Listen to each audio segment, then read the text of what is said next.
The Miami evening was quiet when Kevin unlocked the condo door, doing it with the kind of caution people use when they hope the world won't notice what they're doing. He pushed it open slowly, glancing over his shoulder at Claire, who waited behind him with a nervous swallow. He had told himself this moment would go smoothly, that he could somehow control the chaos he had invited into his life.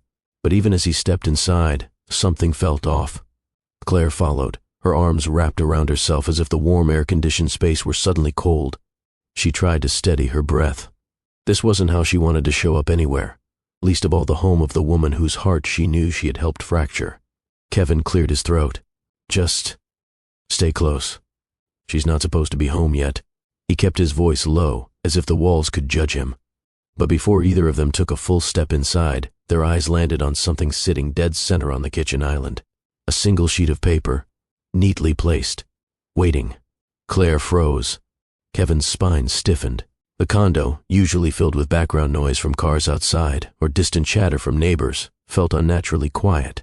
He walked toward the note slowly, each step growing heavier. The faint scent of jasmine candles lingered in the air, Viola's favorite. She lit them after long workdays, filling the home with a warm, comforting smell. Tonight, the familiar scent felt sharp, almost accusing. Kevin reached the counter. His fingers trembled before they even touched the paper. His name was written at the top in Viola's handwriting. His whole body tensed. He unfolded the note with unsteady hands, and before he could read another line, the opening sentence hit like a blow to the chest. Kevin, I know what you've done. The words sliced through the room, through the silence, through every excuse he had rehearsed. Claire instinctively stepped backward, her face draining of color. Oh no, she whispered, pressing a hand to her mouth. Kevin swallowed hard, his breath stuck halfway in his throat. The air felt heavy, not spooky, but suffocating with truth. He could hear his heartbeat pounding louder than the hum of the refrigerator. Everything he thought he could manage had already slipped out of his control. What would you do if you walked into your home and found a message that exposed everything you were trying to hide? Would your heart stop? Would denial rush in? Or would the truth finally force you to confront what you've been running from? The question settled over the moment like a mirror. Neither Kevin nor Claire had an answer, not one they were proud of. Emotion built quickly, thick enough to sit between them.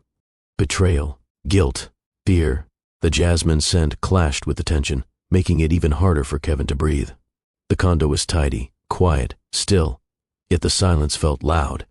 Loud enough to expose everything he never meant to reveal this way. Kevin held the note with unsteady fingers. Claire stared at him, panic bubbling up inside her. Kevin, she knows. She really knows. He didn't answer. He couldn't. His throat had closed up as if swallowing the moment would make it disappear. But nothing was going away. He continued reading, each line tightening something inside him, something he wasn't sure would ever loosen again. Stay with me, because what Viola wrote next changes everything. Kevin thought he controlled the narrative. He thought he would explain himself on his own terms. But Viola knew far more than he imagined, and she had already acted. Claire stared at the back of Kevin's head, her heart thudding. She didn't want to see the hurt she knew Viola had poured into that page. She didn't want to face what they had broken. And then Kevin read the next line aloud, his voice cracking. I'm leaving for the night. Don't come looking for me. That was when Claire let out a shaky breath she didn't even know she was holding. Kevin gripped the edge of the counter, knuckles white. She's gone. The words weren't loud, but they weren't soft either. They were hollow, carrying every ounce of disbelief and regret.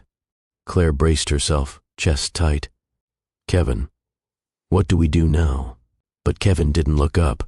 His eyes were locked on the note as if the ink itself were burning into him. He whispered, almost to himself, this wasn't supposed to happen today. He felt exposed, violated, but only because his actions were dragged into the light, not because he deserved sympathy. Everything he had hidden now stood right in front of him. Claire wrapped her arms around herself, guilt twisting inside her. She shouldn't have come here. She shouldn't have believed Kevin could handle this cleanly. Viola wasn't just hurt. She was hurt enough to walk away without a word spoken aloud. Kevin's chest tightened again. He wasn't just caught. He was confronted. And the note in his hand was the beginning of a truth he could no longer avoid. Before we continue, tap like and comment, I'm here. It helps this story reach more people. Welcome back to Mr. Dave's Stories, where every story reminds us that growth is possible, healing is real, and lessons are everywhere. If this is your first time here, we're honored to have you. Go ahead and hit that subscribe button so you never miss a story that might uplift, inspire, or change the way you see life. Kevin couldn't stop staring at the note. It sat in his hand like a confession he never meant to write, exposing everything he thought he still controlled. His eyes drifted down the page again, even though he had already memorized every word. The letters weren't loud, but they cut sharply. I saw the messages days ago. I packed a bag. I need space. Claire stood several steps away, her shoulders rising and falling with shallow breaths. She had known this moment would be awful, but she hadn't expected it to feel this heavy. The quiet inside the condo pressed down like a weight neither of them could lift. Kevin, she murmured carefully. She didn't just find out tonight. He didn't respond. He couldn't. His hands trembled so badly that the edges of the note fluttered. The jasmine scent still lingered in the air, but now it clashed with the dread in his chest. Days ago, Kevin whispered. His voice was thin, shaking. She knew days ago. Claire stepped closer but stopped halfway, unsure if he wanted her near him anymore. Maybe she needed time. Maybe she didn't know how to confront you. Kevin shook his head slowly. His mind raced back through the week. The mornings when Viola seemed quieter than usual, the moments when she paused before answering him, the way she avoided his eyes while packing her lunch. He thought she was tired. He thought she was stressed from work. He never considered she already knew.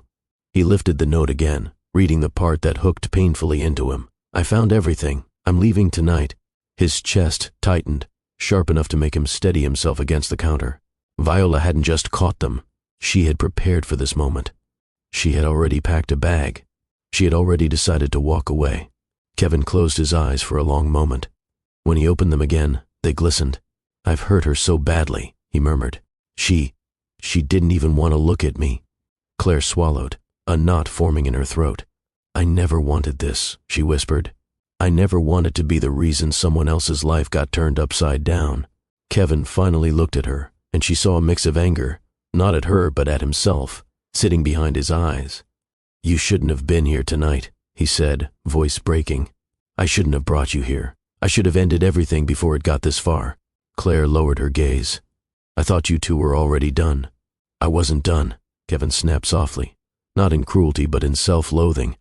I was frustrated. I was selfish. I was stupid. But I wasn't done. Claire blinked hard, fighting tears. I'm sorry, Kevin. I really am. I didn't mean to step into something this deep. The Miami evening outside darkened further, shadows stretching across the floor. Through the balcony doors, the skyline glowed with soft lights. Calm, indifferent. It made the crisis inside feel even sharper. Kevin rubbed his face with both hands, pacing in a small, jagged circle. She knew days ago, he muttered again. She saw the messages. She packed a bag. She walked out before I could even try to explain. You knew this could happen, Claire said gently. You told me it was complicated, but I didn't realize how much she meant to you. Kevin stopped moving, staring down at the kitchen tile as if answers were hidden there. He felt guilt crawling under his skin, tightening everything inside him. She's my wife, he whispered. My wife. Claire nodded slowly, her voice barely above a breath. I understand, but she didn't fully. Not until now. Not until she saw the way Kevin looked at the note, not with fear of being caught, but fear of losing Viola. The silence pressed in again. Claire stepped back toward the living room, giving Kevin space. She watched as he leaned both hands on the counter, head bowed, shoulders rising and falling in uneven breaths. This is my fault, he muttered. She didn't argue. The condo, which always felt bright and welcoming when Viola was home, now felt cold and unfamiliar. Without her presence, the place felt hollow. Kevin reread the rest of the note, voice cracking around the words. I can't keep pretending. I need time. I need distance. Don't follow me. Don't call me. I'll reach out when I'm ready. Claire's heart clenched. Kevin. She didn't slam the door shut. She left it open a little. She said she'll reach out. That's not comfort, he said. That's fear. She doesn't know if she can look at me again. He turned toward Claire then, not with blame, but with brutal honesty. You and I, whatever this was, it shouldn't have happened. Claire looked down, accepting it. I know, she whispered. I do too. The Miami lights flickered through the blinds, casting soft patterns across the floor.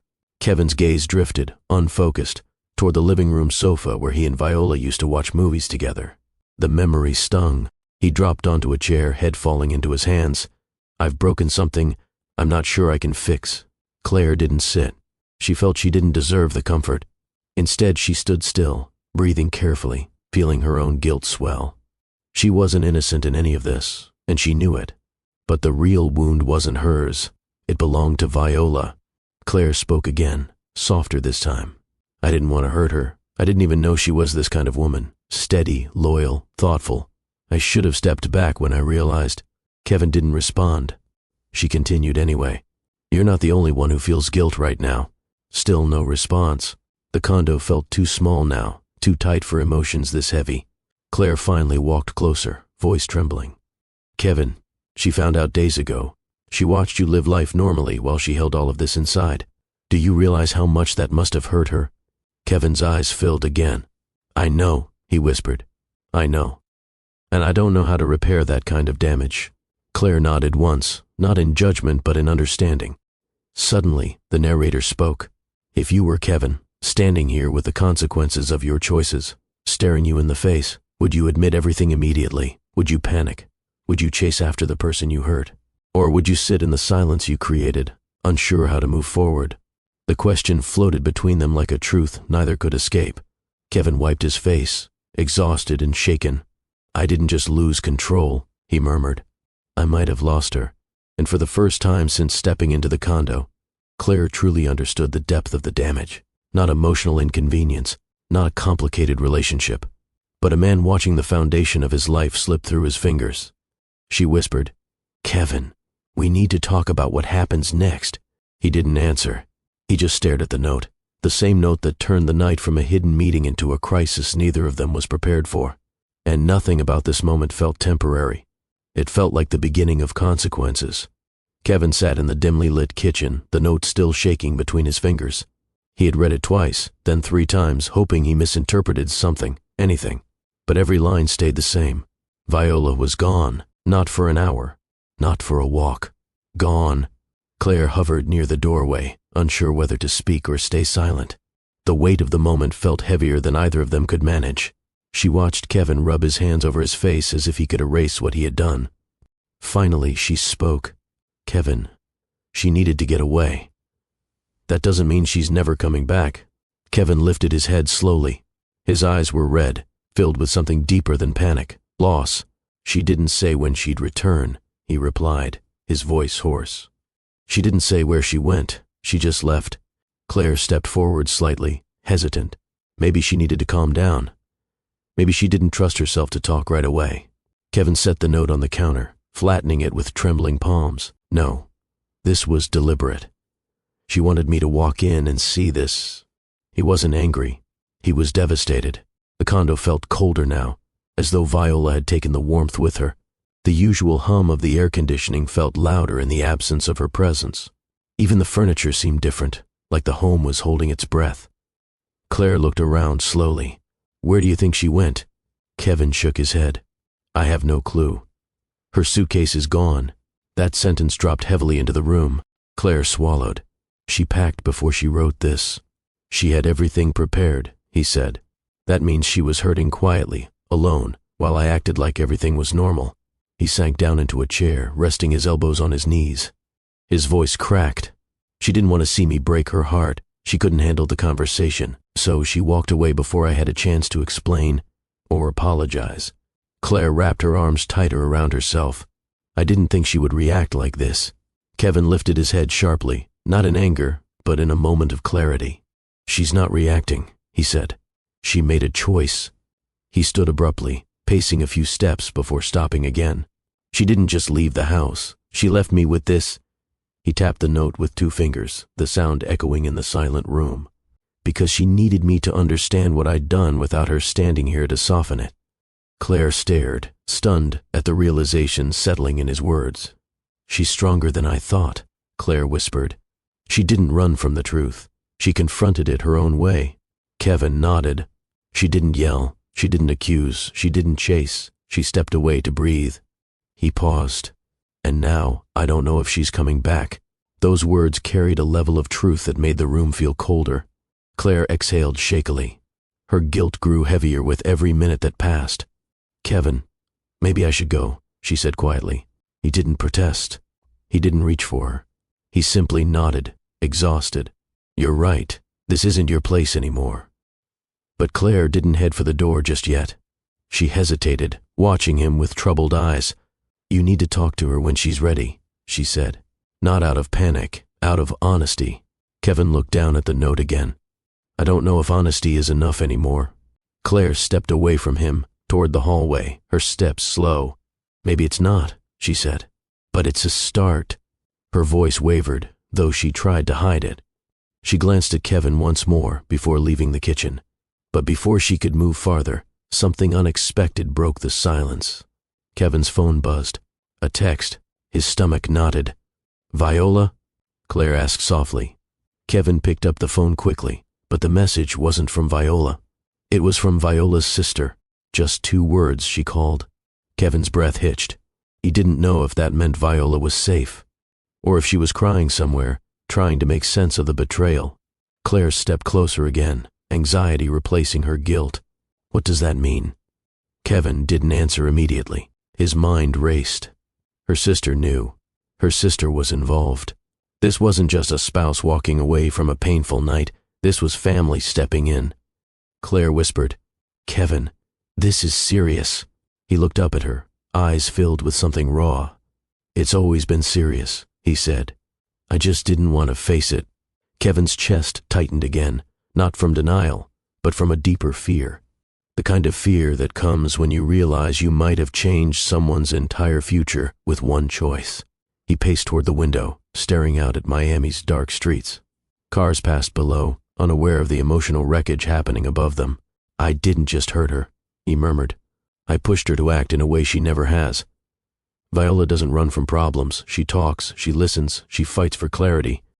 He shook his head slowly. But she didn't fight this time. She left. Claire spoke gently, almost reluctantly.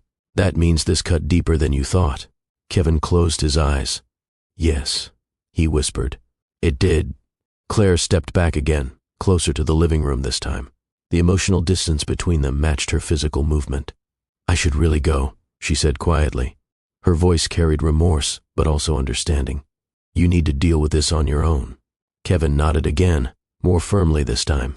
Yeah. You're right. Claire gave him one long look, full of regret, shame, and an unspoken apology. I'm sorry, Kevin. I mean that. He didn't turn around. I know. Claire took a breath, then walked out of the kitchen, heading for the front door.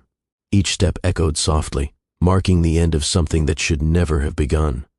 When the door clicked shut behind her, the condo fell into complete silence. Kevin stood alone, staring down at the note one more time. This wasn't a confrontation. This wasn't an argument. This was a turning point. A crisis that had cracked something inside him, forcing him to face the possibility that Viola's absence might last longer than a night. He whispered into the quiet room, I might have lost her, and it's my fault. And for the first time, he understood the depth of what he stood to lose. Kevin hadn't moved for several minutes. The kitchen chair beneath him felt cold, but he barely noticed. Viola's note lay on the counter, the handwriting still neat and calm, a sharp contrast to the chaos inside his chest. The condo was too quiet, the kind of quiet that makes every sound feel louder. The hum of the refrigerator, the faint whoosh of traffic outside, the soft vibration of his phone sitting beside the note. Claire had stepped into the living room, pacing slowly while wiping her eyes. She kept glancing at the door as if it might open again, as if Viola might walk in and make this moment easier by screaming or breaking something instead of leaving a message behind. Kevin rubbed his temples. I can't believe she left like this. Claire didn't answer. She simply watched him, guilt pulling at her posture. He whispered, She didn't even give me a chance to say anything. Before Claire could respond, the front door suddenly swung open. Kevin jerked his head up. Claire spun around. Standing in the doorway was Ethan. Baseball cap on, keys dangling from his fingers, a casual smile on his face that evaporated the second he saw the scene in front of him. He blinked, confused. Did I walk into the wrong apartment? Kevin stared at him, frozen. Claire shifted awkwardly, stepping away from the center of the room like she was trying to hide behind her own shadow. Ethan frowned. "Kevin, you good, man?" His tone was still light, but uncertainty crept in. Kevin cleared his throat, but the sound cracked halfway out. "Ethan." "Hey." Ethan stepped inside, letting the door click shut behind him. "I came to grab those fishing rods you promised me. But, He looked at Claire again. "I feel like I just stepped into a scene I wasn't invited to." Claire pressed her lips together and looked at the floor. Kevin tried to breathe, but it didn't come out evenly. "This is not what you think." Ethan raised a brow.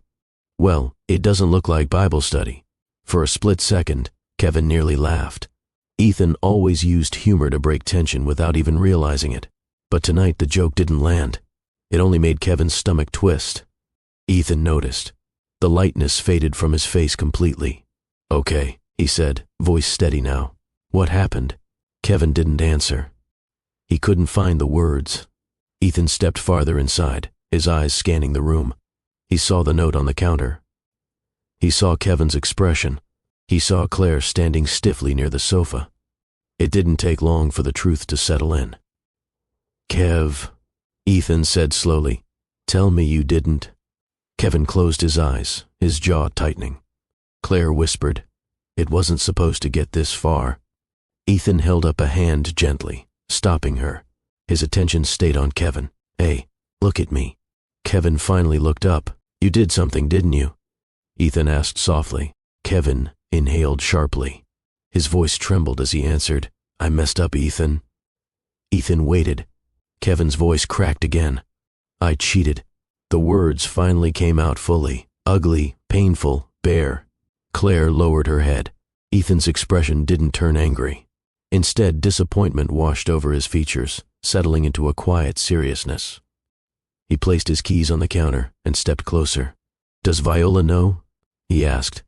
Kevin nodded, then motioned to the note. "She wrote that and left." Ethan walked to the counter and read the first two lines. His shoulders sank. "Kev, man." He blew out a slow breath. "This is bad." "I know," Kevin whispered. Ethan looked at Claire again, understanding now why she looked so uncomfortable. Then he returned his attention to Kevin. "How long?"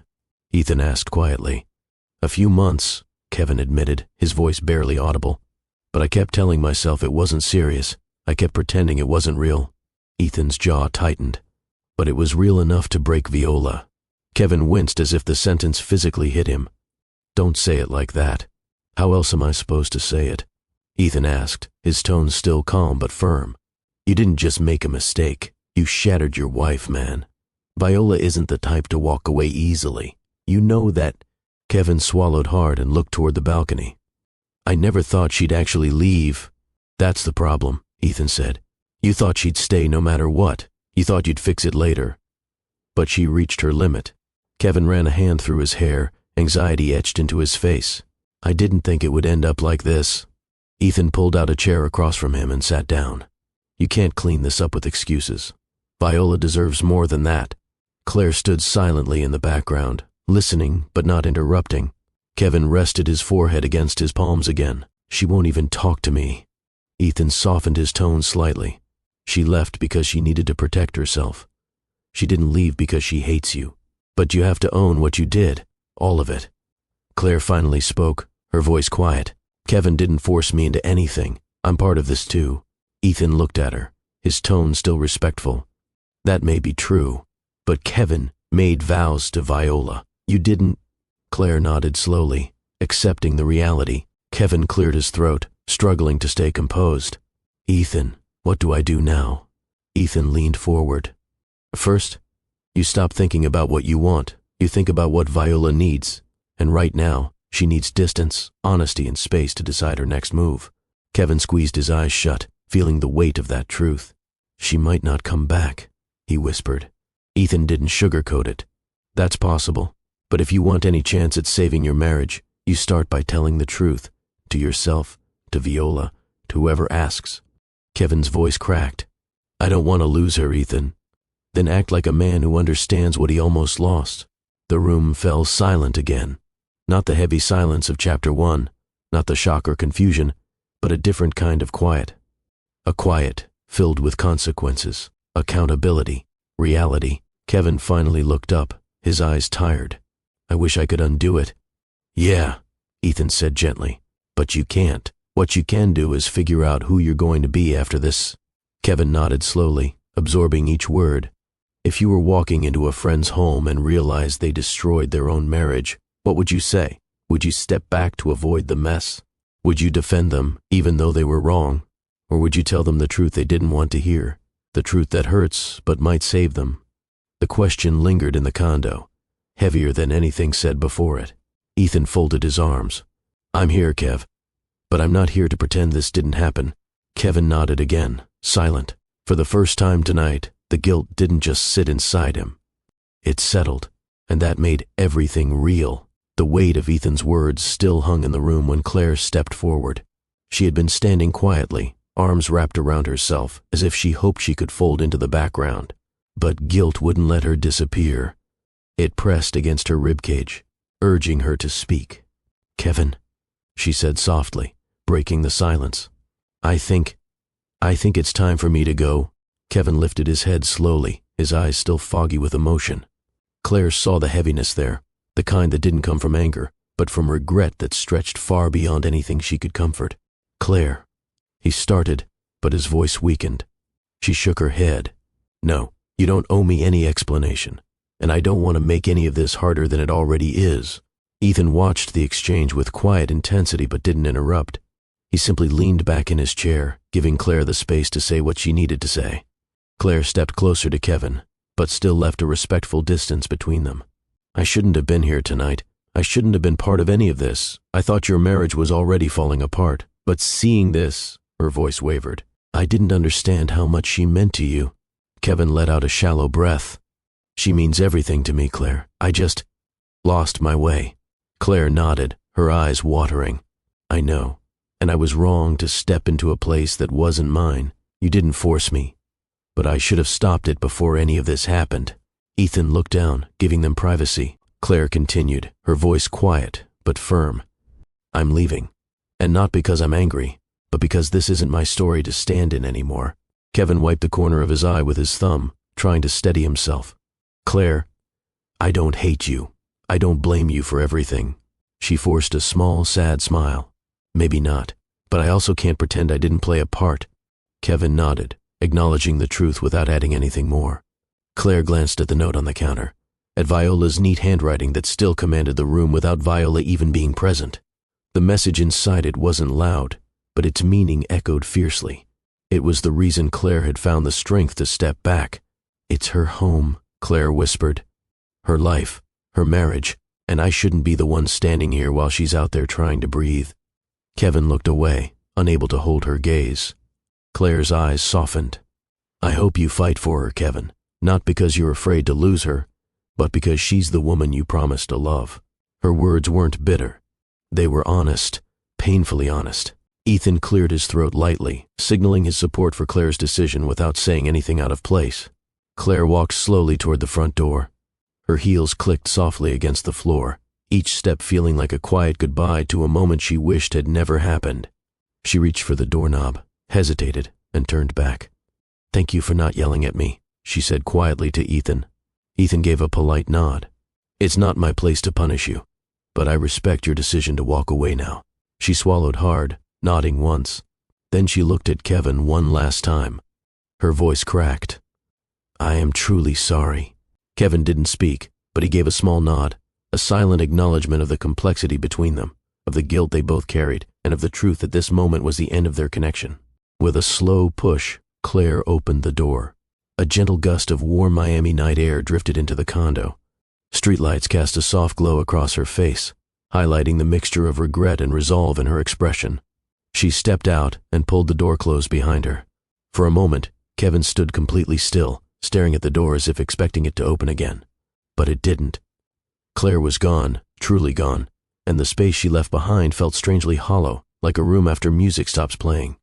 The condo grew quiet again, but it was a different kind of quiet now, not the stunned silence from earlier, not the cold absence Viola left behind. This quiet felt like the first breath after a storm, still heavy, still uncertain, but final. Kevin moved toward the counter and picked up Viola's note again. His hand steadied for the first time since he walked through the door, but his heart still ached. He read the line that hurt the most, "Don't come looking for me." Ethan watched him, leaning forward with his elbows on his knees. "You're really going to have to face this now," Ethan said softly. Kevin nodded, eyes locked on the paper. "I know," he whispered. "I know." The sound of Claire's footsteps fading down the hallway outside reminded him that consequences had already begun, and Viola's absence was only the beginning. If you've ever felt torn between love and loyalty, comment loyalty below. Kevin sank into the nearest chair, the note still in his hand. Even with Claire gone, the emotional weight didn't lift. If anything, it settled deeper, and Ethan knew this night was far from over. The condo felt different after Claire left. Not lighter, not calmer, just quiet in a way that made Kevin aware of every sound his own body made. The shaky breaths, the tapping of his fingers against the folded note, the thump of his heart still recovering from the shock of the past hour. Ethan stayed seated across from him, elbows resting on his knees, watching Kevin with the kind of concern that didn't need words. The hum of the air conditioning filled the room. Outside, the Miami night deepened, casting soft reflections across the glass balcony doors. Neither man spoke right away. Kevin finally exhaled, long and uneven. "I can't get her voice out of my head," he said. Not her yelling. She didn't even raise her voice, but the quiet way she wrote everything, like she had already made peace with leaving. Ethan nodded slowly. Sometimes calm hurts more than anger. Kevin rested his head back against the chair, eyes unfocused. "I don't even know where she is right now. I don't know if she's sitting somewhere crying, or if she's angry, or if she's ready to give up on us completely." Ethan stayed quiet, choosing not to feed Kevin comfort he hadn't earned. Instead, he let him feel the weight of his own actions, a necessary discomfort. Kevin's phone buzzed. He stiffened. His first instinct was hope. Viola. But the screen told another story. A text from Viola's sister. Kevin opened it with shaking fingers. "She's with me. She's thinking. Don't call her." No name. No greeting. No soft edges. Just clarity. He handed the phone to Ethan so he could read it. Ethan took the phone, brows knitting together.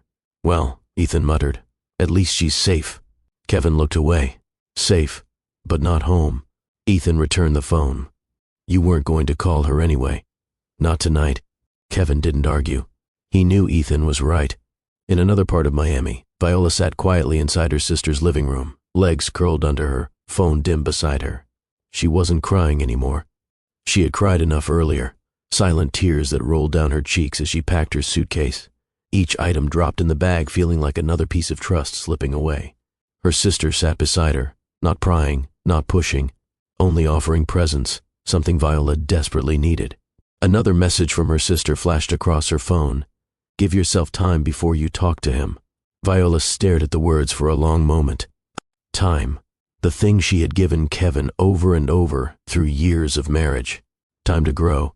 Time to adjust. Time to meet her halfway emotionally. Time to talk. Time to learn her rhythms, her cultural nuances, her family dynamics. But tonight, she needed time for herself. She typed back, "I don't know what to do yet." Her sister responded almost instantly. "You'd have to decide tonight. Just breathe." Viola set the phone aside and leaned back. Her mind drifted to memories. Their wedding in the Miami courthouse, her mother's proud smile, Kevin's nervous hands holding hers, the years they spent choosing furniture for their condo, laughing at culture differences that once brought them closer. And now, her heart hurt in places she didn't know could hurt. She whispered into the dim room, "How did we get here?" Her sister reached over and squeezed her hand. "You didn't do this to yourself. Remember that."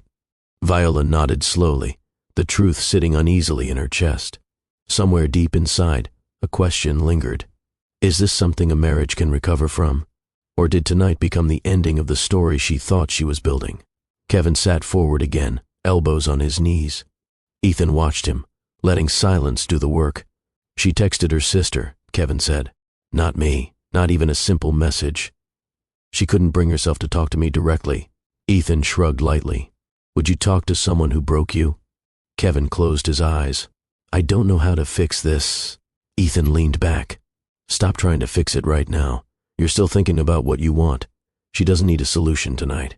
She needs honesty, patience, and someone who understands the pain they caused. Kevin pressed the heel of his palm to his forehead. It hurts knowing she's somewhere hurting because of me. Good, Ethan replied quietly. Sit with that. Let it change you. Kevin didn't respond. He stood and walked toward the living room window, staring out into the Miami night. Cars passed below. Music drifted faintly from a nearby building. The world moved on while his life stood still. He imagined Viola reading the messages she found. He imagined her packing her bag in silence. He imagined her dropping the note on the counter with hands that probably shook. He whispered, "She trusted me.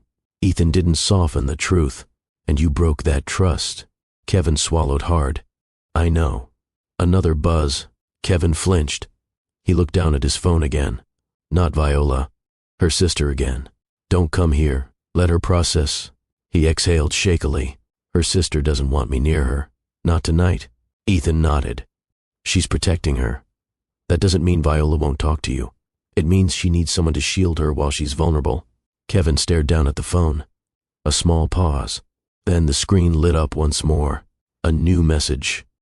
This time, from Viola. Just 2 words, "I'll return." Kevin froze. Ethan leaned closer. "What did she say?" Kevin turned the screen toward him. Ethan exhaled, relieved. "That's something, Kev. She didn't say she was done." Kevin read the message again. And again. Each time, the words hit differently. Not forgiveness, not closure, but hope. Small, fragile hope that she wasn't walking away forever. He whispered, "She'll come back." "Yeah," Ethan said, "but don't confuse returning with reconciling. When she walks through that door again, she'll still be hurt." Kevin nodded slowly. "I'll take whatever chance she gives me." As the hours passed, the condo dimmed further. Kevin didn't turn on more lights.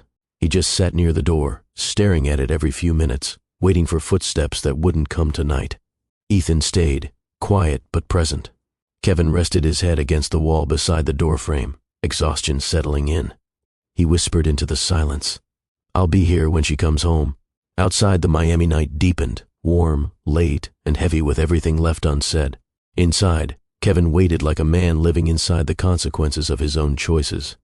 The crisis was no longer temporary. It was real. And Viola's message, "I'll return," became the only thread holding him together as the night grew darker. Kevin was still sitting by the door when the first hint of early morning light touched the edges of the balcony. He hadn't slept. He hadn't moved. Ethan had drifted off for an hour on the couch but kept waking up just to check on him, making sure Kevin didn't slip into panic again. The condo still felt different without Viola. Even the air seemed to hang heavier.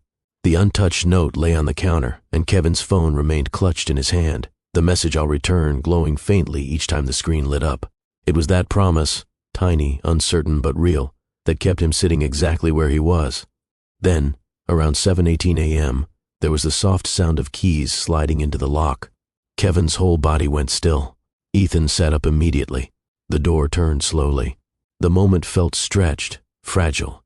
And then Viola appeared in the doorway. She stood there holding a small plastic bag, its sides bulging slightly from 2 soft drinks inside, condensing faintly from the morning warmth. A quiet offering, a peace signal, a bridge she wasn't sure she wanted to cross but chose to anyway. Her eyes were tired. Her shoulders looked heavy. But her face carried a controlled calm that scared Kevin more than anger ever could. "Viola," Kevin whispered, rising to his feet. She didn't step in at first. She looked at him, really looked at him, with a mixture of exhaustion, disappointment, and something else he couldn't identify. Then she stepped inside and gently closed the door behind her. Ethan stood, ready to leave if she wanted space. "Viola, I'll step out if you want privacy." She shook her head lightly. "You can stay for a minute. I'm not here to scream or break anything." Her voice was soft, but the steadiness in it made Kevin's chest tighten. Ethan nodded and moved toward the kitchen, giving them space without fully exiting. Viola placed the bag on the counter and slowly removed one of the soft drinks. "I brought you something. I remember you didn't eat last night." Kevin swallowed. "You didn't have to do that." "I know," she replied, "but I didn't want to walk in with empty hands. felt too cold. Her words pierced him. She finally turned to face him completely. "You look like you didn't sleep." "I couldn't," Kevin admitted. Viola nodded once, not with sympathy, but with acknowledgement. "I didn't sleep much either." Ethan stepped farther into the kitchen, sensing the conversation shifting. "I'll head out. If either of you need me, I'm one text away." Viola gave him a faint, appreciative nod. "Thank you." He slipped out quietly. The moment the door clicked shut, the silence between them changed, no longer the chaotic silence from last night, but a silence filled with truth waiting to be spoken. Kevin shifted, unsure where to stand. "Viola, I'm so sorry. I don't even know where to—" She lifted a hand, stopping him. "Don't start with apologies yet. I need to talk first." He nodded immediately.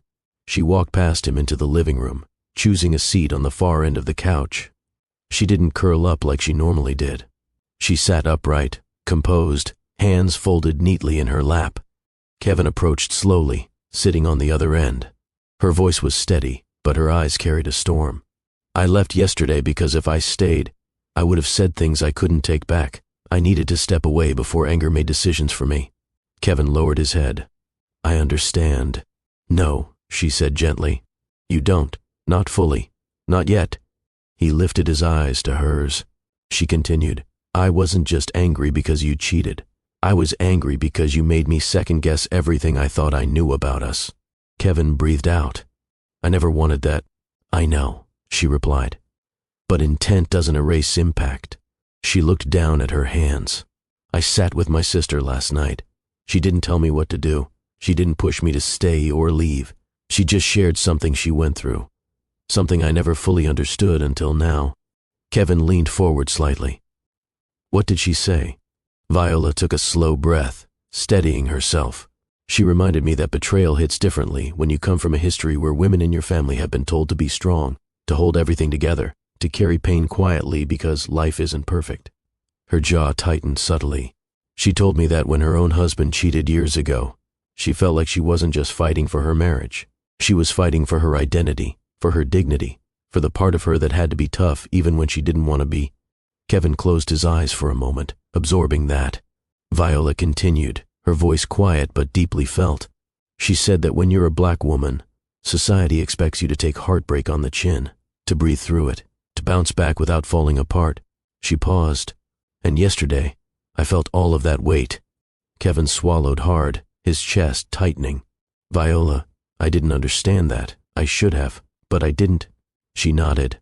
"You didn't, and that's part of the wound." She finally looked directly at him again. "I didn't leave because I wanted to punish you. I left because I needed to pull myself together before this pain reshaped me into someone I didn't recognize." Her voice trembled once, the first crack of emotion she'd shown since returning. Kevin leaned forward, breath unsteady. "Viola, I never wanted to break you." She didn't flinch. "But you did." He felt the truth of that sentence down to his bones. She exhaled shakily. "I'm here now. But I'm not okay. I don't know what this means yet. I don't know if we will recover fully. But I couldn't stay away without hearing you explain everything." She paused. Not excuses, not remorseful phrases, but the truth. Kevin nodded slowly. "I'll tell you everything. No filters." Viola sat back slightly, bracing for impact. But before he could begin, she lifted a hand again. "First, I want to know why. Why her? Why let it get that far? Why did you think you could hold this together and still have something on the side? What part of you believed our marriage would survive that?" Her voice didn't rise. It didn't shake. But the questions sliced cleanly. Kevin felt his throat tighten. He knew this moment was unavoidable. He knew she deserved every answer, and he knew none of his answers would erase what happened, but they could determine whether the story ended here or continued to something new. He met her eyes, heart pounding. "I'll tell you," he said. "Everything. Even the parts I'm ashamed of." The air held still for a moment, a fragile, necessary pause. Then Viola whispered, "Good. Because I didn't come home for comfort. I came home for clarity. If the person you loved shattered your trust, would you walk away, to protect yourself, or walk back in to confront the truth head on? Would you fight for clarity or for peace? At what point does love stop being enough?" Kevin sat across from Viola, the space between them tight with everything they had never said, Everything he had hidden, everything she had been forced to hold alone. She didn't look angry. That almost made it worse. Anger he could have handled. Anger he could have met head on. But this calm, this composure, it was the kind of calm that comes after a heart has cracked so deeply it's too tired to explode. "Start talking," Viola said quietly. "I'm listening." Kevin rubbed his hands together, the friction grounding him for a moment. His voice shook as he began. "I didn't cheat because of anything you lacked." He paused. "I need you to believe that." Viola didn't flinch. "Keep going. I got caught up in feeling admired, seen. I liked the attention. I let myself get comfortable with someone who wasn't asking anything real from me." Viola's expression didn't change, but something in her eyes flickered, a hurt she refused to hide completely. Kevin exhaled shakily. With Claire, everything started like small talk, just jokes, work stress, dumb conversations. I told myself it wasn't anything serious. "And you let it become serious," Viola said softly. "Yes," he admitted. "I crossed lines I never should have crossed. And then I kept going because I convinced myself you'd never find out. I convinced myself I could control everything." Viola looked down at her hands. "Control, that's the dangerous part. The part where you decided what truth I deserved." Kevin's voice cracked. "Viola, I know I failed you."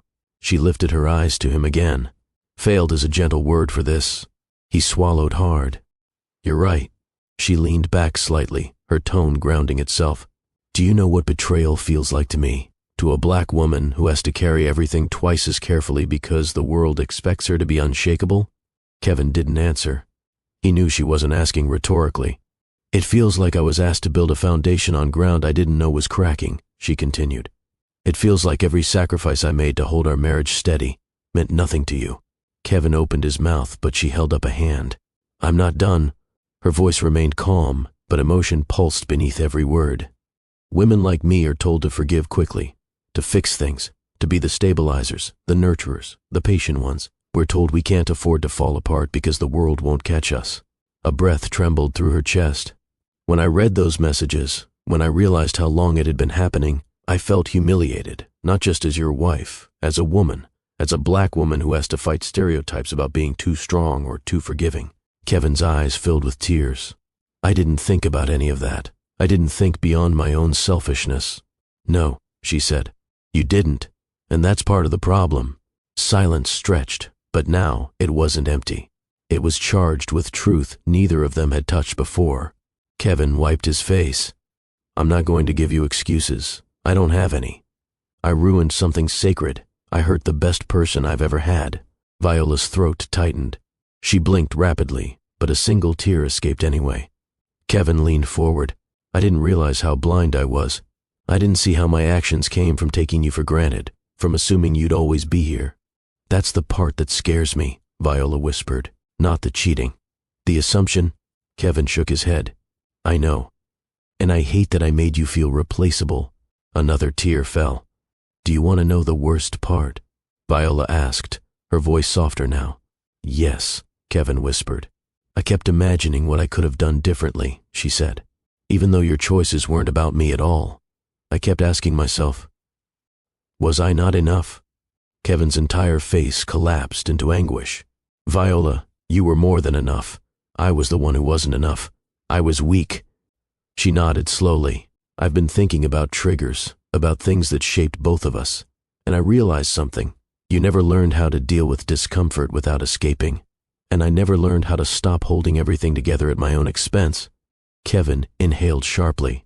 "So we both have wounds." "Yes," she said. "Yours led you to betrayal. Mine led me to silence when I should have asked for help." She wiped her cheek. "But your wound cut deeper, and I'm the one holding the scar." Kevin bowed his head. "I'm so sorry. I don't expect forgiveness. I just want a chance to become better than the man who hurt you." She didn't respond immediately. Instead, she looked toward the balcony, where the sunlight had grown stronger, illuminating the living room. "My sister told me something last night," Viola finally said. Kevin looked up. "She told me our family has faced this before, that this kind of betrayal isn't new. She warned me that patterns repeat themselves if we don't name them out loud." Kevin blinked, confused.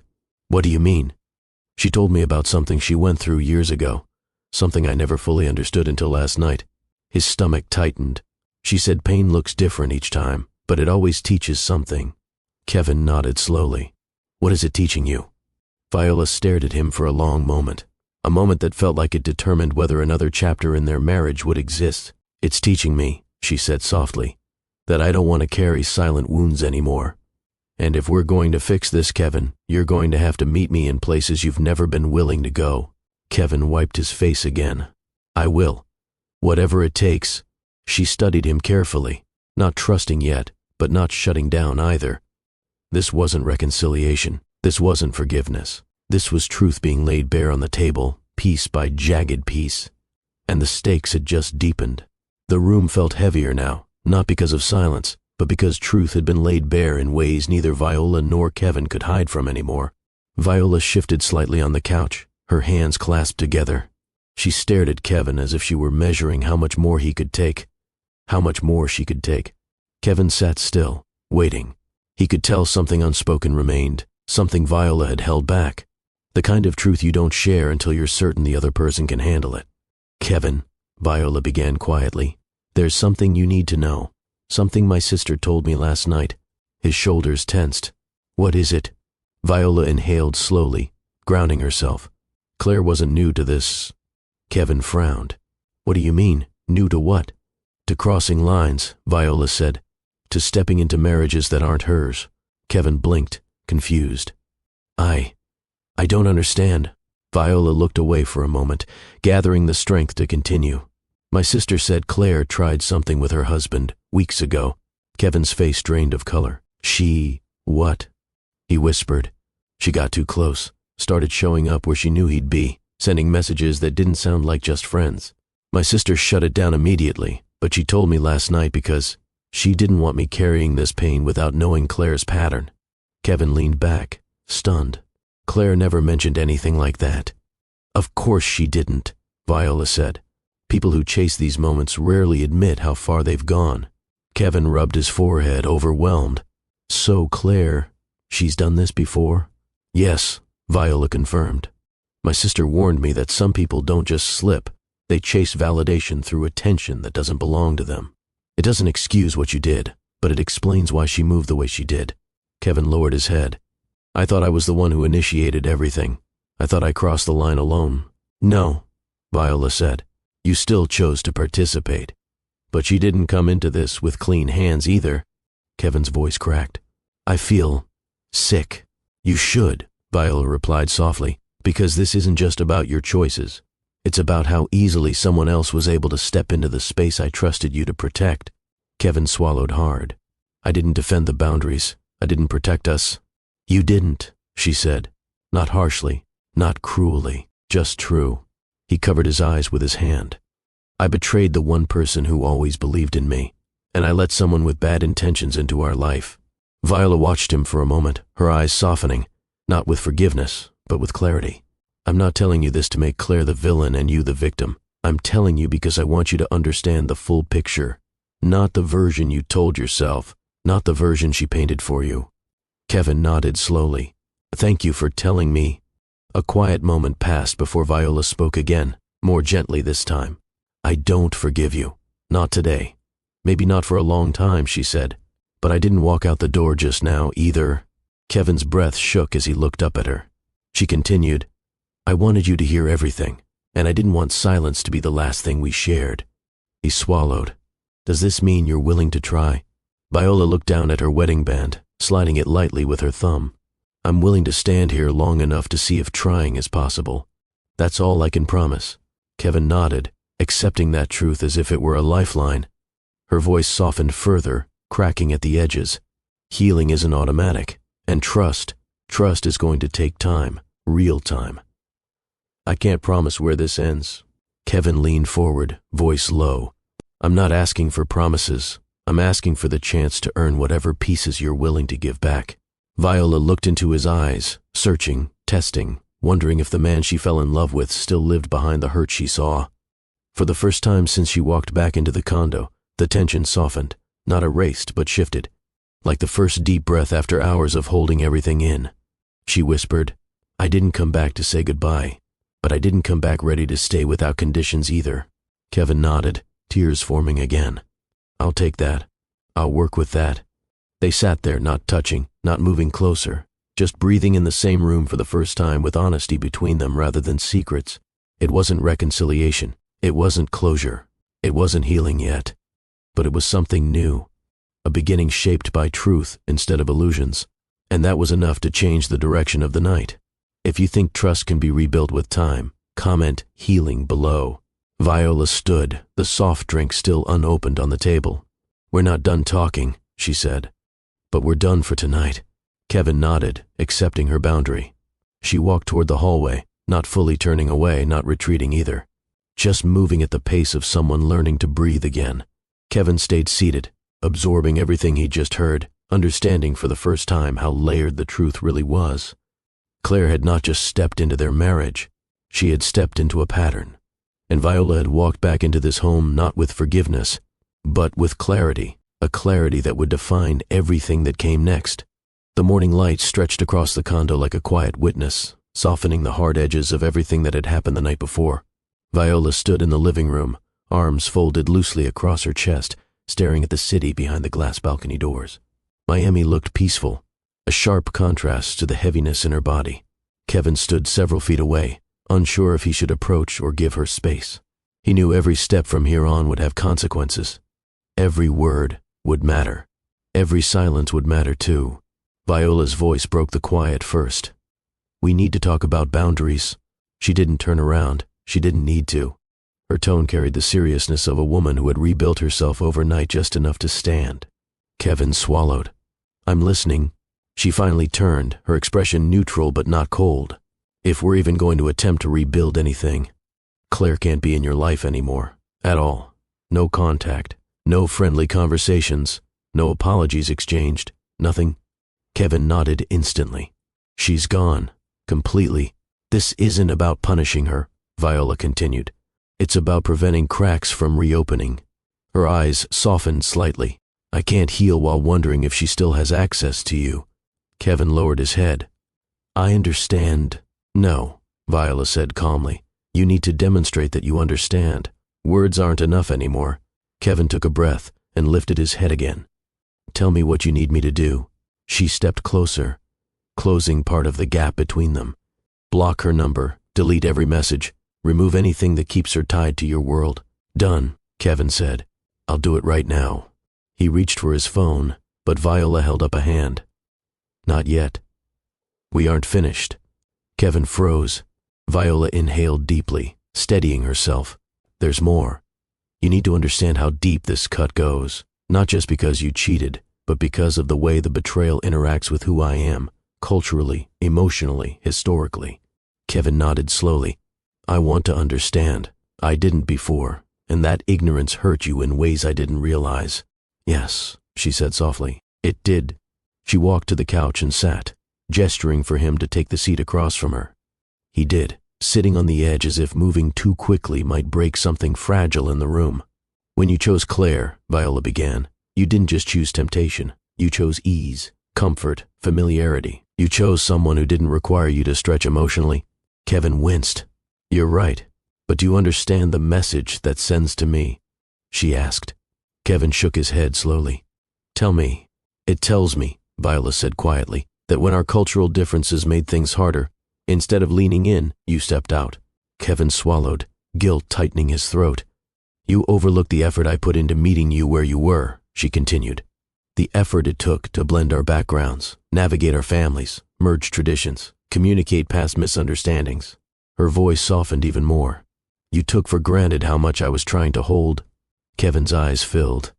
Viola, I never wanted you to feel alone, but I did, she said. Without you realizing it, he sat back, absorbing each word with painful clarity.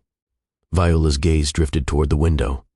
Infidelity is always painful, but interracial marriages carry layers that outsiders don't always see. There are stereotypes we fight against, expectations we carry, family wounds we're born into. When you cheated, you didn't just break trust, you reopened cultural scars. Kevin whispered. I'm sorry, I didn't know how deep it went. That's the point, she said. You didn't know because you didn't ask. You didn't listen closely enough. You didn't recognize the places where I was bending to hold us together." She took a breath, grounding herself. "And I'm not angry right now. I'm honest. Exhausted, but honest." Kevin wiped his face. "What do I need to do to be better? Truly better?" Viola studied him. "Understanding is part of it. Accountability is part of it. But love?" She hesitated, choosing her words carefully. "I still love you," she admitted quietly. "But love alone is not protection. It doesn't shield me from hurt. It doesn't rebuild trust. It doesn't erase what happened." Kevin's breath caught. "I love you too. And I want to earn back your trust, no matter how long it takes." "I'm not promising anything," she replied. "I'm not promising that this ends in reconciliation. I'm not promising that time will heal it all.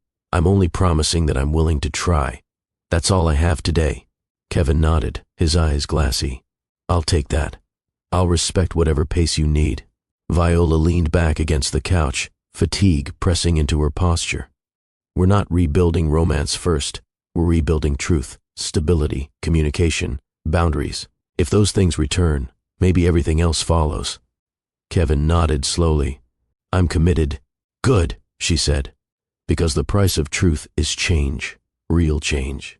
Her voice lowered, softer than before. "And I'm not surviving another heartbreak. If this happens again, we won't be able to recover." Kevin felt the words hit him hard, but he didn't shy away. "I know. And I won't let it happen again." Viola stood slowly. "We'll talk more tonight. I need a few hours to myself." Kevin rose, too. "Take all the time you need." She paused before walking away, looking at him with a mixture of hope and caution, a woman torn between love and self-preservation. "Remember," she said gently, "love doesn't equal safety. Your actions do." Kevin nodded.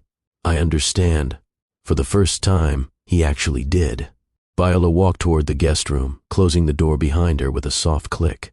Kevin exhaled slowly, sinking onto the couch as the weight of everything settled deeper into his bones. He knew rebuilding their marriage would be a long climb, but this time, he wasn't climbing blind. He finally reached for his phone.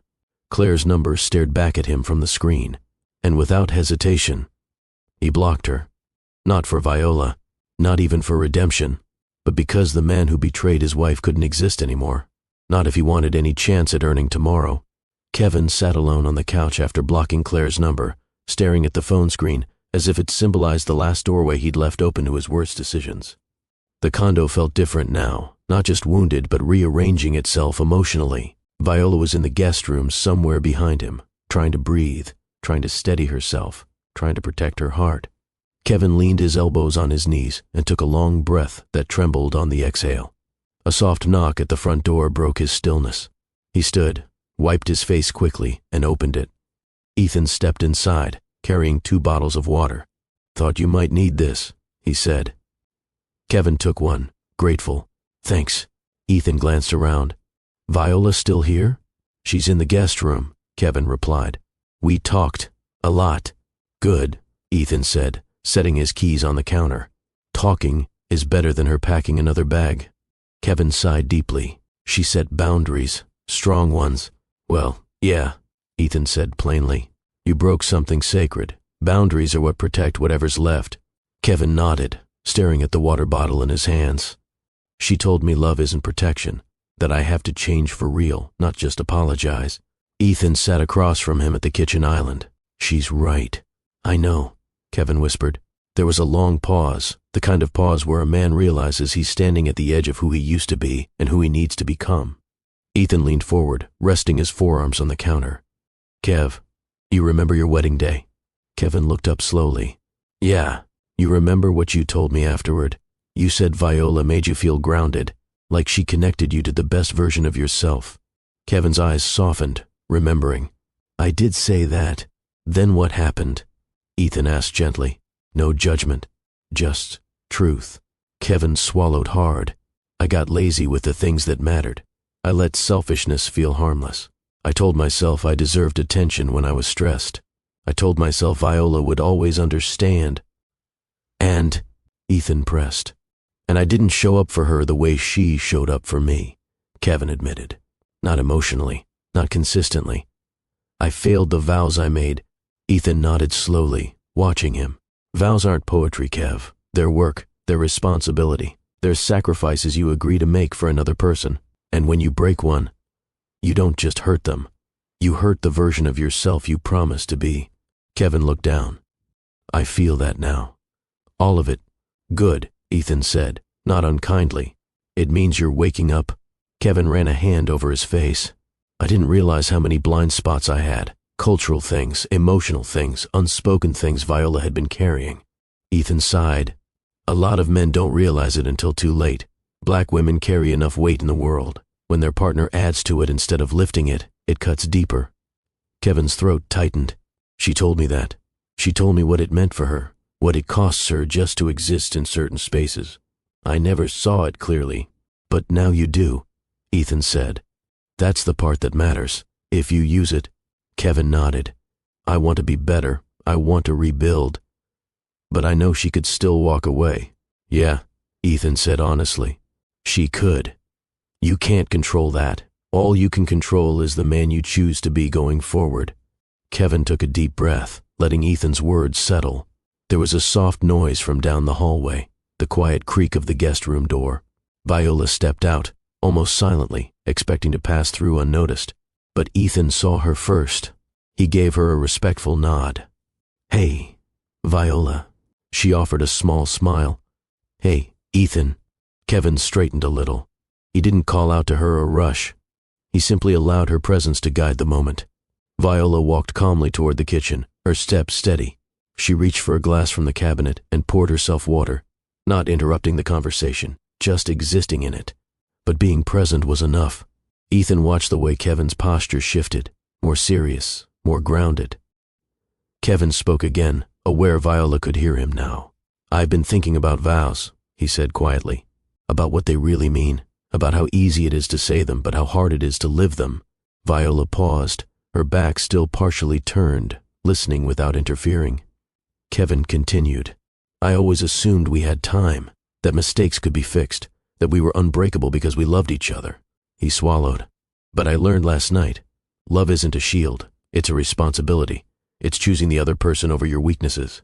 Ethan nodded, impressed with his sincerity. Kevin added, I failed that responsibility, and I don't expect Viola to just bounce back from it. I know she needs real change, and I want to do the work for as long as it takes. Viola's hand tightened slightly around her glass. A sign Ethan caught. He lowered his voice and said to Kevin, Then keep showing up like this. She'll see it. Viola exhaled slowly, then turned to both men. Her expression wasn't harsh, it was thoughtful. I didn't come out here to check on you two. I came out because I needed water, but I heard enough. Kevin looked at her gently, and she stepped closer, leaning against the counter. And the sincerity matters, she said. Not enough to fix everything, but enough to show that you're not just trying to save face. Ethan stayed quiet, giving them space again. She looked at Kevin with a gaze that balanced hope and caution. Keep walking in truth. That's what I need right now. Not perfection, honesty. Kevin nodded. You have it. Every day. She gave a small nod in return, then walked back down the hallway to the guest room. The door stayed open this time, not wide, but not closed either. Ethan watched her disappear, then turned back to Kevin. She's listening, really listening. That's a sign. Kevin's eyes softened. I hope I'm worthy of that. You can be, Ethan said firmly, but only if you stop worrying about losing her and focus on becoming the man she deserved from the start. Kevin sat back again, absorbing the weight of that sentence. This wasn't a moment of forgiveness. This was a moment of direction, a turning point where sincerity had to become action. A future started quietly in the presence of truth. If the person you loved admitted their failures with full honesty, would you begin rebuilding slowly, or protect your heart and step away? Is sincerity enough, or does healing require distance first? The condo felt quieter that evening, not because anyone was gone, but because everyone was listening to themselves more carefully.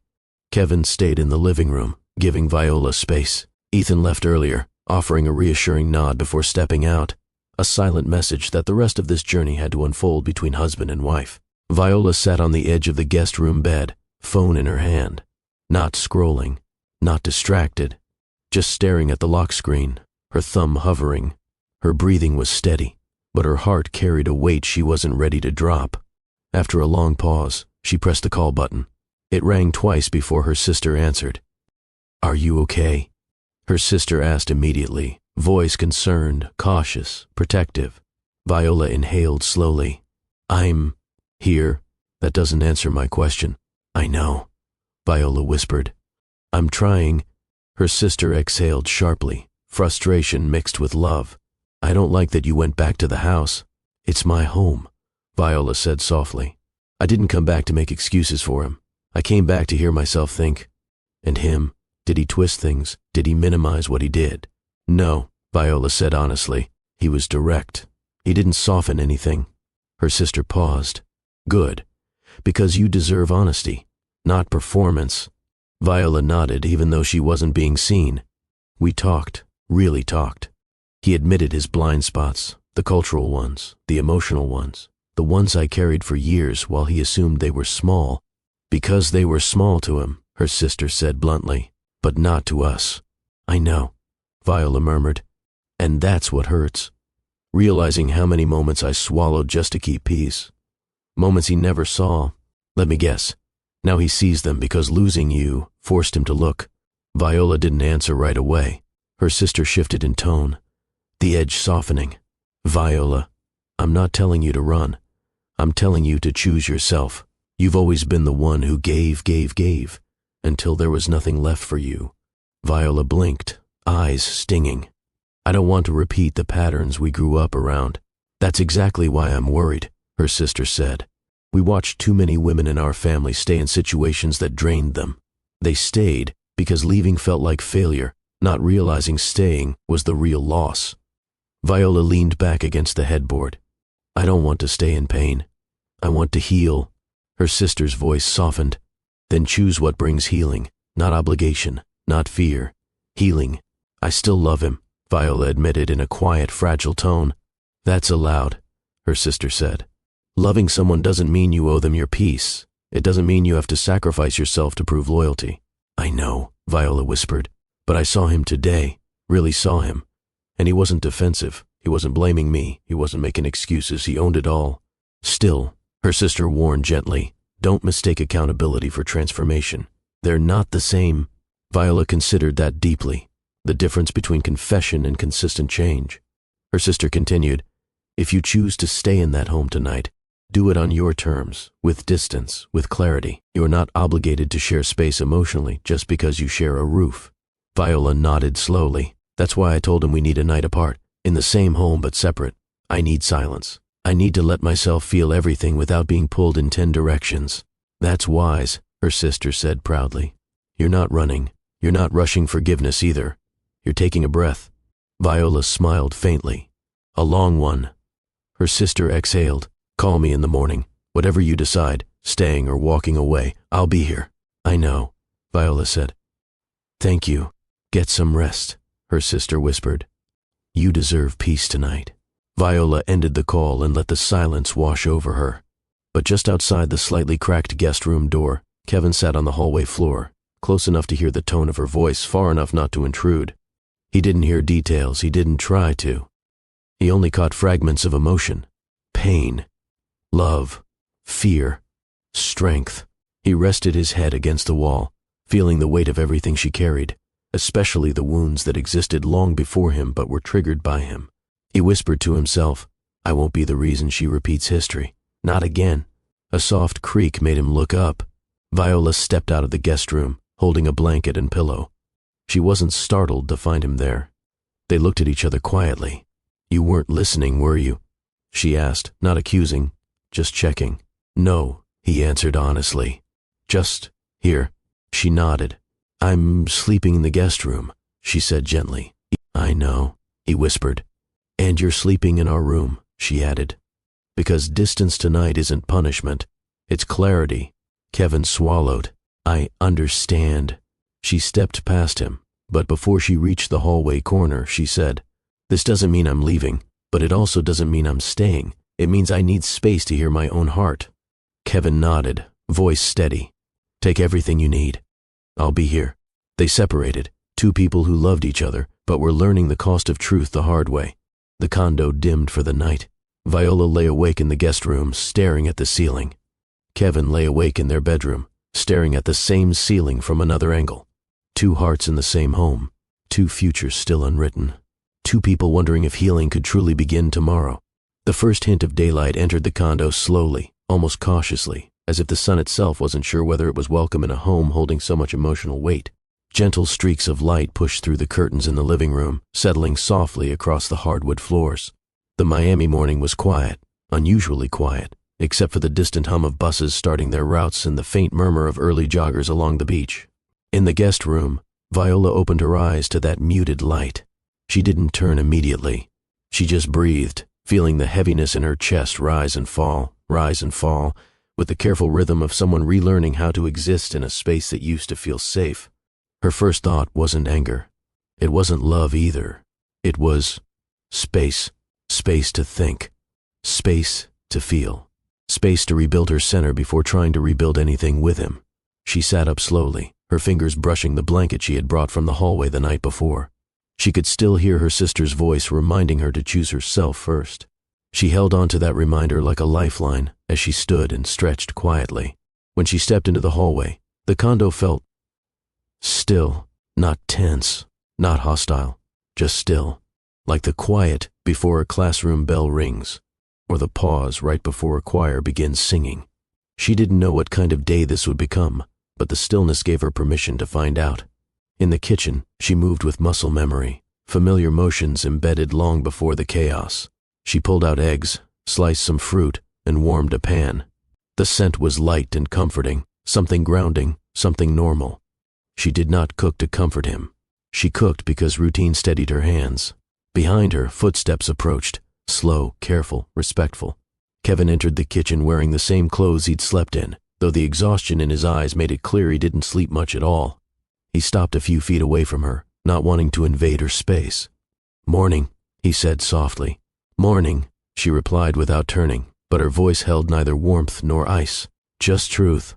He watched her for a moment, not longing for what they used to be, but grateful that she didn't shut him out completely.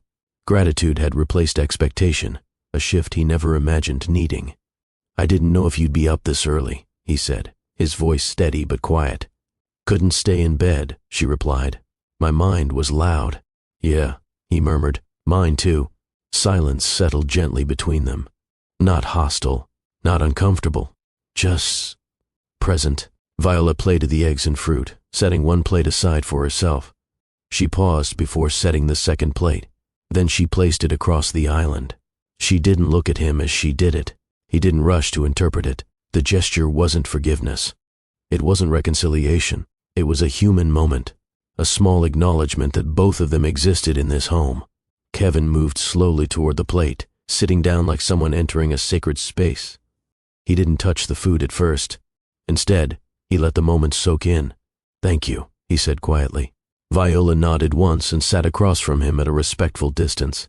They ate quietly for a few seconds before she broke the silence. "We need to talk about next steps," she said. Kevin set his fork down gently. "I'm ready. This isn't about us going back to normal," Viola clarified. "Not today, not tomorrow. I understand. This is about seeing if rebuilding is possible," she continued. "And I need you to know, I'm not promising anything." Kevin took a slow breath. "I'm not asking for promises." She studied him carefully, looking for defensiveness, for expectations, for pressure. She found none. Only a man who had been cracked open by his own choices and was trying, genuinely, to move differently. "Yesterday was heavy," she said, "and today will probably be heavy too. But the morning feels different, not better, just different." Kevin nodded. "I feel that too. I don't know where we're going," Viola admitted, "and I don't want either of us to pretend we do." "No pretending," he agreed. "I'm willing to take today one step at a time," she continued. "Nothing more. One step is more than I deserve," he replied honestly. A flicker of something, not softness, not forgiveness, but acknowledgement, crossed her expression. "I'm not trying to punish you, Kevin," she said. "I just woke up this morning needing clarity, and clarity doesn't come with answers, it comes with honesty." He swallowed, grateful for the opening. "Then honesty is all I'll give you." She looked at him fully now. "So let's talk about what rebuilding would even mean." He leaned forward slightly, attentive. Okay. It means boundaries, she said. Real ones. Me sleeping in the guest room isn't a temporary statement. It's a boundary. I respect it. It means no rushing, she continued. No pressure, no big romantic speeches, no sudden declarations. He nodded. I won't push. It means you'll have to work on you, not for me, but for you. I've already been thinking about that, he admitted. And I want therapy. Not because I think it will fix everything, but because I want to face the parts of myself I ignored. Viola exhaled slowly. That's a start. A small moment passed, not warm, not cold, just real. Outside, a bus rumbled down the street. A group of early beach cyclists passed by, their laughter faint but joyful. The breeze from the ocean drifted into the condo through a slightly open balcony door, brushing the room with a reminder, new days exist. Even when hearts are uncertain. Kevin looked at Viola again. Can we talk more later? I don't want to overwhelm you first thing. We can, she said. A walk later might help. He nodded. A walk sounds good. She stood and picked up her plate. He watched her move, not with the familiar rhythm of a wife comfortable in her home, but with the careful grace of someone deciding what home even means right now. Kevin didn't cling, didn't beg, didn't reach. He simply watched and listened, because rebuilding, for once, wasn't about his pace. It was about hers. When she walked past him to put her plate in the sink, she paused for half a second. Not to touch him, not to reassure him, just to acknowledge, we're still here, and maybe that's enough for this morning. The morning settled into something quieter than usual, less chaotic than the night before, but not peaceful either. A soft, warm breeze drifted through the sliding glass doors as Miami stretched awake, the kind of breeze that hinted at change without promising direction. Viola stood at the doorway to the balcony, arms folded loosely, gazing at the beach in the distance. The light had grown stronger, bright but not overwhelming. The sky carried a calm blue with faint cotton-like clouds scattered across it. She wasn't admiring the view, she was studying it, grounding herself in something larger than the emotions she carried. Behind her, Kevin stepped out of the hallway slowly, not wanting to disrupt her thoughts. He had changed into a simple t-shirt and jeans, something easy, something unassuming. He approached her with the quietness of a man trying to respect her space while also hoping for a small opening. Still want that walk? He asked softly. Viola didn't turn. Yes. They grabbed their keys. No holding hands. No touching. No symbolic gestures. Just two people stepping outside because movement felt easier than staying still. The elevator ride down was silent, not cold. Just silent. The kind of silence where thoughts are loud and hearts are careful. When the doors opened to the lobby, the doorman nodded politely. Viola gave a faint smile. Kevin just nodded back. Neither wanted to perform their marriage publicly today. Outside, the Miami sun was warm, but gentle. The air smelled faintly of salt and sunscreen. Street vendors setting up their morning stands called to each other across the sidewalks, and a row of early runners passed by with their earbuds in, unaware that a marriage was being re-evaluated beside them. The beach was just a short walk away. When they stepped onto the sand, their footsteps softened, the grains shifting beneath them. Viola wrapped her arms around herself, not from cold but from contemplation. Kevin walked a step behind her, not beside her yet. He didn't want to assume anything.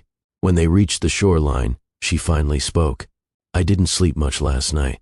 Me neither, he replied quietly. Every time I closed my eyes, all I saw was your face when you read that note. Viola stopped walking, letting the waves wash over their feet. She stared at the water, the distant curve of the horizon, the steady movement of the tide. I don't want to keep replaying that moment, she said softly, but it's stuck in me, not because of the words, but because of what came before them. He waited, staying still. The months, she continued, all those months where I felt you pulling away. I blamed myself. I thought it was work, stress, fatigue. But no, it was a choice. Kevin's chest tightened. I know, and I hate that you lived that in silence. She shook her head gently. I didn't live it in silence. I tried to talk. I hinted. I reached for you. I asked questions. You didn't hear them. I hear everything now, he whispered. That's not enough, she replied calmly. Hearing me now can't erase all the times you didn't. He looked down at the water curling around their ankles. I know. They resumed walking, slower this time. I thought coming back home yesterday would give me answers, Viola said. but all it gave me was clarity about my confusion. That makes sense, he admitted. I'm not trying to punish you, she said, but I'm not rushing into forgiveness either. I don't expect you to. She stopped again, turning to him fully now. What do you expect? She asked. Kevin took a breath, choosing his words with intention, not to manipulate, not to sway her, but to tell the truth plainly. I expect time, he said. I expect hard conversations. I expect difficult days. I expect moments when we both question if this is worth fighting for. And I expect to keep showing up even when it's uncomfortable. She studied him carefully. And I expect, he continued, to earn whatever trust you choose to give back. Not demand it, not assume it, earn it. Her eyes softened slightly, not with forgiveness, but with recognition. You've changed how you speak, she observed. I've changed how I listen, he corrected gently. A small wave rolled against their feet, cool and soothing. They walked again, this time with Kevin a little closer, not beside her exactly, but not behind her either. A middle ground that matched where they were emotionally. Therapy, Viola said after a long stretch of silence. You mentioned that earlier. Yes. Why now? Because I realized I've carried patterns that hurt you, he said. I realized I avoided the deeper work because I assumed our marriage could hold everything up. But marriages aren't supports, they're connections, and I weakened ours by ignoring parts of myself. Viola nodded slowly. I'll consider counseling, together, but only when I feel ready. Whenever that is, he said. No pressure. Another quiet moment grew between them, this time not heavy, but reflective. I need honesty, she said. Even when it's ugly, even when it hurts, especially when it hurts. You'll have that. And I need space, she added. To feel things, to confront things. You'll have that too. She took another breath, steadier this time. I don't know the ending yet, she admitted. I don't either, he said gently. But I'm here for the journey. A flock of seagulls scattered across the shore, lifting into the air in a sudden burst of motion. Viola watched them rise, their wings catching the sunlight. Those birds, she said quietly. They don't know exactly where they're going, but they go anyway. Kevin smiled faintly. Maybe that's us. Maybe. They paused again as the waves brushed against their legs. This was not a reunion. This was not a dramatic reclaiming of love. This was not forgiveness wrapped in cinematic music. This was something deeper. Two people choosing to stand in uncertainty instead of running from it. As they began heading back toward the condo, Viola spoke once more. When we get home, let's write down what we want from this next chapter. Not promises, intentions. I'd like that. And boundaries, she added. Absolutely. They reached the boardwalk where people were stretching, starting runs, sipping smoothies. Life went on around them, as if nothing seismic was happening between them. Yet something subtle was shifting. Not a reunion, not a separation, but a beginning neither could define yet. Before stepping off the sand and back onto the concrete path, Viola turned to him again. One step at a time, she said. Kevin nodded. With you, at your pace. Before we continue this story, let me ask you, would you give a partner a second chance after betrayal? Drop your answer in the comments, hit the like button, and don't forget to subscribe. Your engagement helps this story reach someone who might need it. By the time Viola and Kevin walked back into the condo, the sun had risen high enough to warm the balcony and brighten the entire living room. The space didn't feel as heavy as it did yesterday. There was still weight, of course there was, but the sharpness of the night before had softened into something more contemplative. Viola slipped off her sandals and placed them neatly by the door. Kevin followed, shaking a bit of sand from his shoes. The condo smelled faintly of the breakfast she made earlier, and the faint sea breeze drifted through the slightly open balcony door. Neither of them rushed to speak. Viola walked toward the guest room, not avoiding him, just following the rhythm she had chosen for herself. She placed her journal on the bed, the same one she carried for years, the one she wrote in when life felt too large to hold in her chest. Kevin watched from the hallway, giving space, giving silence, giving her whatever air she needed to breathe. She sat on the edge of the bed and opened the journal. The first blank page stared back at her, clean, waiting for a story she didn't yet know how to write. Her pen hovered before touching the paper. She didn't write about forgiveness, because she wasn't there. She didn't write about leaving, because she wasn't there either. Instead, she wrote pieces of herself. I want healing, but I don't want to rush toward it out of fear of being alone. I still feel angry. I still feel broken, but I also feel a pull to try. I don't know what tomorrow looks like, but today I'm willing to breathe." She paused, reading the lines slowly. They were raw, but real. Pieces of her truth, free from pressure, expectations, or performance. In the living room, Kevin sat in the quiet, scrolling through his phone until he found what he needed, the number of a therapist he had been considering since the night everything collapsed. He saved the contact, then opened the scheduling link. No hesitating, no making it about her, no calling it a gift to their marriage. This was for him. He booked the first available appointment. When the confirmation appeared, his shoulders dropped in a small exhale of relief. Not relief from guilt, relief from inertia. For the first time in a long time, he felt movement towards something he should have done years ago. He didn't announce it. He didn't say, "Look what I'm doing." He simply closed the phone and breathed. A few minutes later, Viola stepped out of the guest room. She didn't look emotional or fragile. She looked present, grounded in her decision to embrace clarity rather than conclusions. Kevin stood when he saw her. "Everything okay?" She nodded once. "I wrote." "It helped. I'm glad." She moved toward the balcony and opened the door wider, letting the warm afternoon air fill the condo. The sound of the waves was distant but steady, the kind of sound that soothed the mind without asking for anything in return.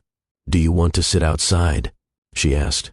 Kevin blinked, surprised by the invitation but not foolish enough to misinterpret it. "Yeah," he said softly. "I'd like that." They stepped onto the balcony. The sun had shifted to the west, and the sky held a gentle glow that hinted at the beginnings of sunset. Viola sat in one chair, folding her legs beneath her. Kevin sat in the chair beside her, leaving a respectful space in between. The view was peaceful, a mix of ocean shimmer, distant sailboats, and the muffled city pulse behind them. They didn't face each other, they faced the horizon. It felt symbolic, but not forced. For a long time they simply sat in silence. Not tense, not awkward, just two hearts trying to exist without expectations. After what felt like minutes, but could have been hours, Viola finally spoke. "I don't know how to be your wife today," she said quietly.